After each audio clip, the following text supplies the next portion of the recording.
Hello and welcome to Quick Charge by Electrek, keeping you in the fast track with daily EV and green energy news. I'm Mikey G, and it's Thursday, March 25th. In response to an independent range test, Tesla has reportedly claimed that the EPA range on its vehicles can be achieved by draining the battery pack beyond the 0-mile range displayed. Last month, we reported on Edmunds conducting independent range tests on a bunch of electric vehicles to compare them to their EPA estimates. Now Edmunds is out with a follow-up report in which they claim that Tesla reached out to them following their test to state that they should have accounted for the buffer zone that comes after the displayed range reaches 0 miles. Edmunds put Tesla's claim to the test and tested 3 Tesla vehicles, that's kind of a mouthful, as well as 2 vehicles from other manufacturers to see how many miles they would get after the displayed range hit 0.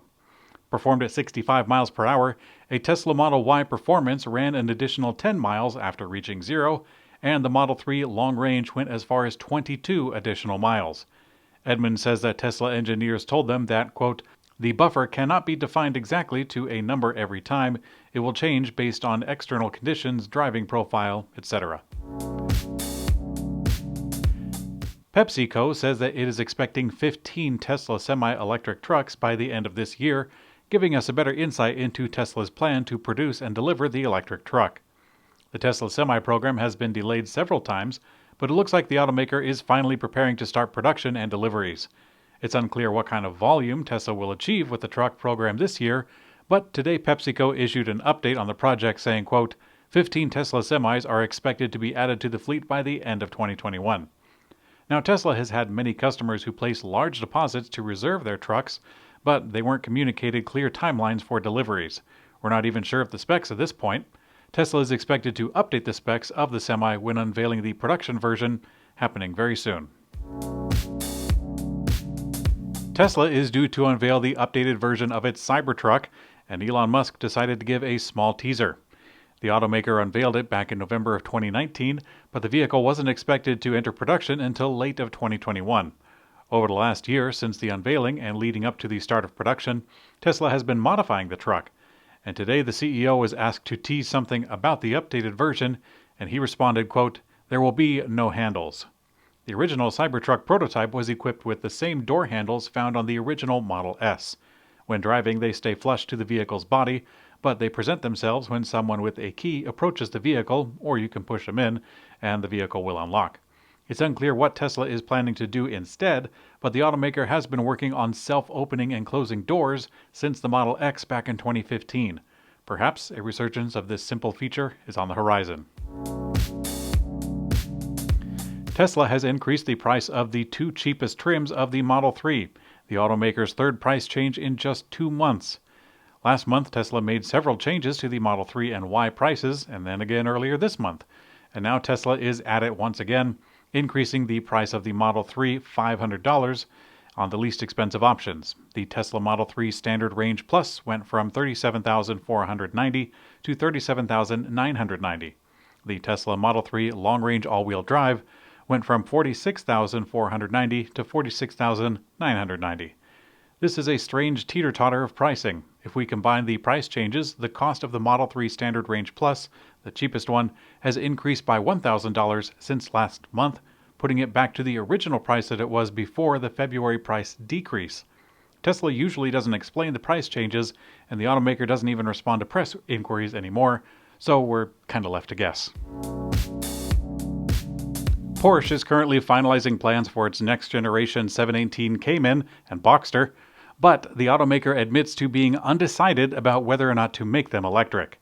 For those unfamiliar with the Porsche lineup, the 718 Cayman and the Boxster are the cheapest sports cars in the automaker's lineup, starting at around $60,000. With Porsche's aggressive electrification plans, there was a good chance that the automaker would decide to make the next generation all-electric. Porsche CEO Oliver Blume tells Auto Express, quote, we will continue with the model range of the 718. That is clear. If it's combustion engine or electric isn't decided yet. You can't compare combustion engines with electric motors, but there are a lot of positive advantages of electromobility because of the punch and the acceleration you can put into the car. Now, even though Porsche was heavily invested in electrification, starting with the Taycan and following with more SUVs, Blume has been reticent about going electric with the brand's smaller sports cars. The CEO notoriously said that the Porsche 911 will never be electric.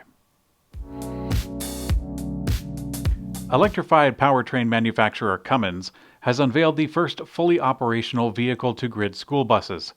The buses are manufactured by Bluebird and powered by Cummins and operational in school districts in Peoria, Illinois, about 2.5 hours south of Chicago.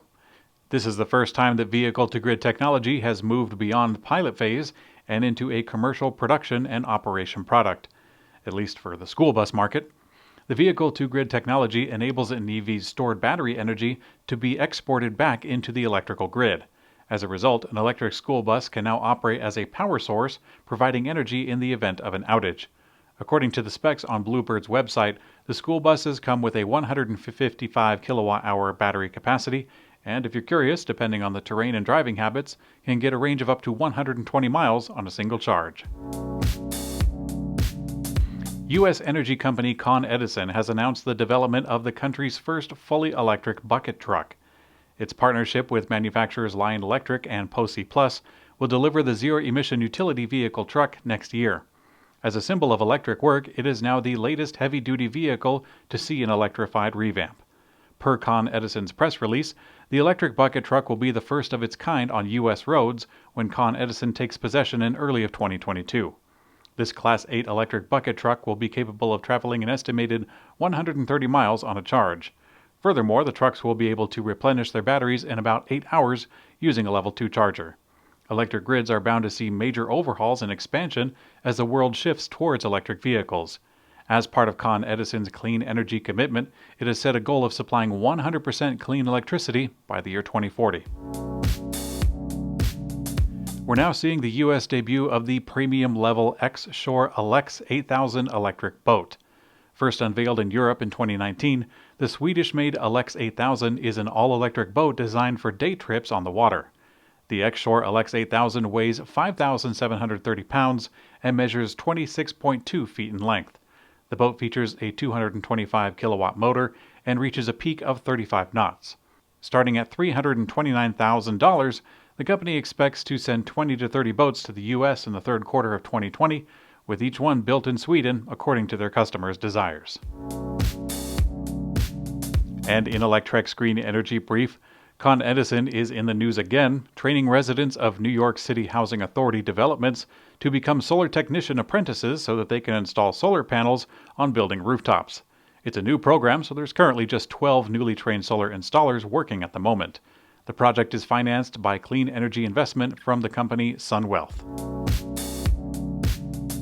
Singapore-based solar energy provider Sunseap says that it has completed construction of a 5-megawatt peak offshore floating solar farm in the Straits of Johor between Singapore and Malaysia.